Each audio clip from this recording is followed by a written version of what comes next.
The country that we looked on upon, they are sticking to Quran and Sunnah. Today, they are going away from Quran and Sunnah.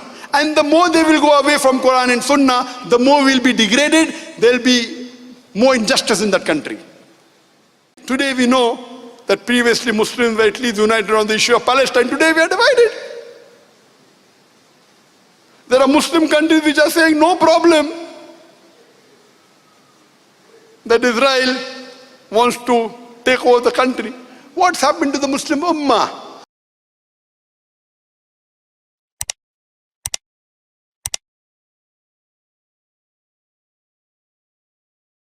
Assalamu alaikum to all the audience, and especially to my beloved, respected brother Zakir Naik, Dr. Zakir Naik. It's been a long time since I see you. Last time I used to see you in Penang. Now you are no more coming to Penang. You know, there are some problems, okay. But I am from Penang. I come all the way to see you, personally with my whole family. They want to see you live. MashaAllah, always watching in TV. Now they want to see you live. Okay, Alhamdulillah.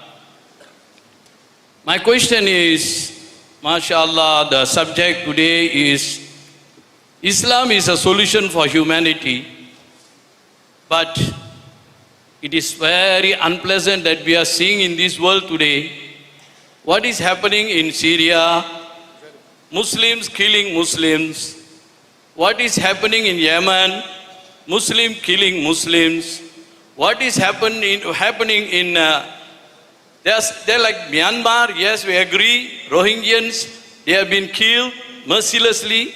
We agree. But there is a solution. Now, what are we Muslims are supposed to do? What is going on in Yemen? What is going on in Syria? These helpless men, women, and children being killed, murdered. What are we Muslims supposed to do? All over the world, we Muslims, what we are doing? So, please give a solution that what we are supposed to do, we Muslims. Apart from we making dua, tahajjud, we begging to Allah, and after that as human beings, what are we supposed to do? Please, my dear brother, give a solution. The brother asked a very important question, a very relevant question, that today we find that in many of the Muslim countries, we find that there are wars and Muslims are being killed, whether it be Yemen, whether it be Syria, whether it be Rohingya, whether it be Afghanistan, whether it be Iraq, and most of these countries are Muslim countries. What is the solution besides doing dua? Number one, first we have to find out that what is the cause of most of these killings, whether it be in Afghanistan, whether it be in Iraq, whether it be in Rohingya Burma, whether lately it be in Syria or Yemen. What is the cause? The major cause is, again, the solution is given in the Quran. The cause is that we find that the enemies of Islam, my main focus of my talk today was that how the enemies of Islam are trying to malign Islam, and how the enemies of Islam are justifying to attack the Muslim countries. I'll give you one simple example. You know that more than a decade earlier, USA said that Iraq has the weapons of mass destruction. And CIA, which is supposed to be one of the best organization of intelligence, they said that we have got proof that Iraq has got weapons of mass destruction. Not that I'm a fan of Saddam Hussein. I know that he may not be a very good practicing Muslim, but what right does USA have to interfere with Iraq? They, together with UK and the other Western countries, attacked Iraq, saying that they had weapons of mass destruction. Last year, according to the report by human rights organization, they said it was a fabricated report. So much so that Tony Blair, the previous Prime Minister of UK, came out in public when he was no longer the Prime Minister. He said, "It is the biggest mistake of my life, I'm sorry." You know how many people were killed? More than 500,000 Iraqis and Muslims were killed because of this fabricated report. And what is the reply? Sorry. What are we Muslims doing? When the non-Muslims' enemy attack a Muslim countries, we Muslims are sitting on our backside doing nothing. And I think it was yesterday, the previous president of USA, W. Bush, at the age of 94, he expired. He was one of the cause for the start of the 9/11. Then followed by attack on Iraq by the next presidents of USA. What was the main purpose? Was to get hold of the oil of Iraq.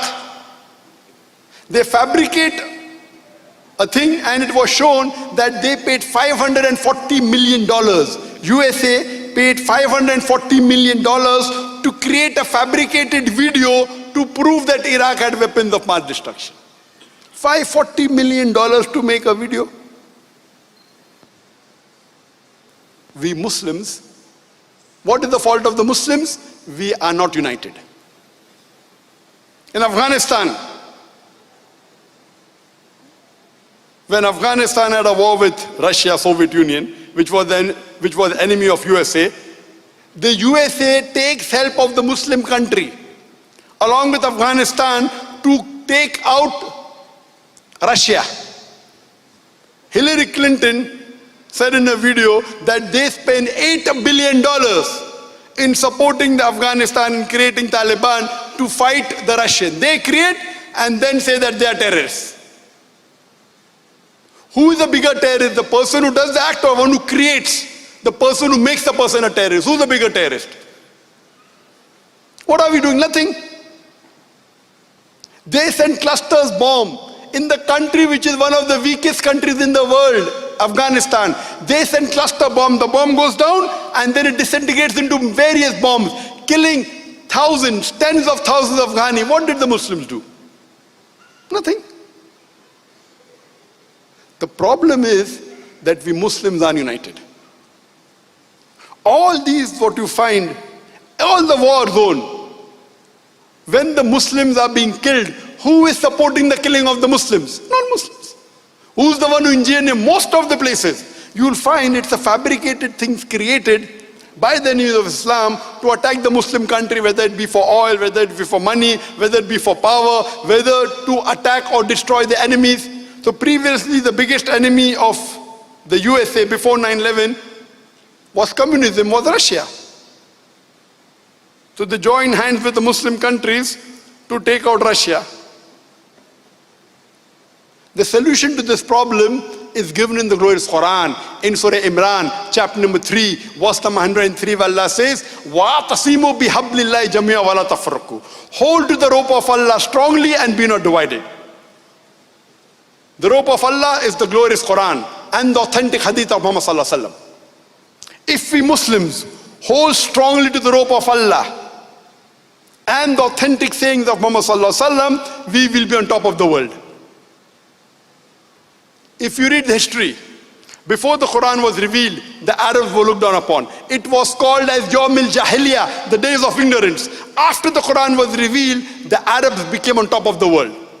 If you read the seerah of Muhammad sallallahu alaihi wasallam and the Khulafa Rashidin, and after that, Muslims were on top of the world. We rule half the world. And people welcomed us. Come to our country so that we get justice. The non-Muslims invited our Khalifas. Why? Because they wanted the unjust rule of their ruler to end. The Westerner says Islam was spread by the sword. Deleuze already gives the reply in his book on page number 8, Islam at the Crossroad, that people who, Deleuze already said that history makes it clear that the myth that Islam was spread by the sword is the most absurd, fantastic myth that the historians have ever repeated. It's a myth. At that time, the Muslims were united on the basis of Quran and Sunnah. Today, we Muslims are divided. If the Muslim countries, there are more than 50 countries in the world in which majority people living are Muslims. If all the Muslim countries unite, we will be a very strong force. And if we implement the Quran, we will find this is the solution to the problems of humanity. Unfortunately, our beloved Prophet ﷺ said that close to the Qiyamah, we will find that Muslims will be in large numbers. And we find today more than 25% of the world population are Muslim, and it's going to increase. But they will be like froth. Froth. Far away from the deen. And we find that today. Muslims are going further and further away from the deen. And this you are finding everywhere in the world. The country that we looked on upon, they are sticking to Quran and Sunnah. Today, they are going away from Quran and Sunnah. And the more they will go away from Quran and Sunnah, the more we will be degraded. There will be more injustice in that country. Now, hardly there are countries in the world which we can say are Muslim countries that are following Quran and Sunnah. Hardly. So the problem with us Muslims is that we are not united. We are divided. We fight amongst ourselves. If we are united, today we know that previously Muslims were at least united on the issue of Palestine. Today we are divided. There are Muslim countries which are saying no problem that Israel wants to take over the country. What's happened to the Muslim Ummah? The problem is today we Muslims fear more the human beings in this world than fear Allah subhanahu wa ta'ala. Yes, everyone will be judged according to the capacity you have. Everyone has the capacity to do dua. We should do dua as you mentioned, rightly said. But if someone has the capacity to speak, and if he does not speak, Allah will take over his power of speech. If someone has the capacity to fight and he doesn't fight, Allah will take over his power. You know, today the Muslims, at the time of Muhammad sallallahu alaihi wasallam, the Muslims were poor. What Prophet Muhammad sallallahu alaihi wasallam left behind was the Sahaba, was the Khulfa Rashidin. Today, we Muslims are the richest in the world. We have the black gold, we have the oil, we have the petrol. What are we? Nothing. We have been used as doormats. Wealth is not required for us to follow Quran and Sunnah. And our beloved Prophet Muhammad sallallahu alaihi wasallam said, I will not fear for my own ummah poverty as much I will fear the richness and the wealth. Today the problem in us is because we are wealthy, we have forgotten Allah subhanahu wa ta'ala. Those Muslim countries which have the wealth, those Muslim countries which have the wealth which they can use in the way of Allah subhanahu wa ta'ala, they are using it in the wrong way. I don't have to give examples, the world knows about it. They are using it to bribe the other people, not for the deen. Allah doesn't require us. You and me, the rubbish that we are, Allah does not require us to make his deen prevail. Allah is very clear. And Allah says in the Quran in no less than 3 different places. In Surah Tawbah, chapter number 9, verse number 33.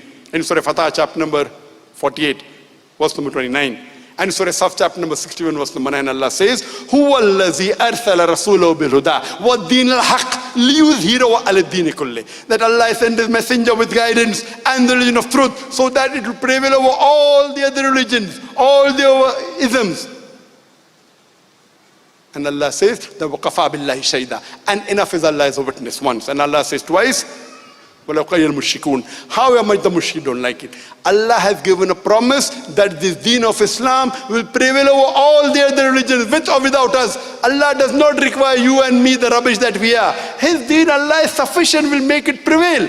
Allah is giving us an opportunity to do a prophet job and to earn a prophet's reward. Allah is giving us the opportunity to make hay while the sun is shining. And wallahi, we Muslims are going away and away from Allah and His Rasul. The only solution is we go back to Allah and His Rasul, go back to the Quran and the Sahih Hadith, and inshallah you will find that there will be peace. And the Hadith of Muhammad sallallahu alaihi wasallam said that before the world ends, Muslims will rule the full world for 7 years. And that would be the best years. And we pray to Allah subhanahu wa ta'ala we don't know when that will come. We pray that may Allah make us live to see those tears. So the solution is the Muslims should be united on the basis of Quran and the Sahih Hadith. Hope that answers the question.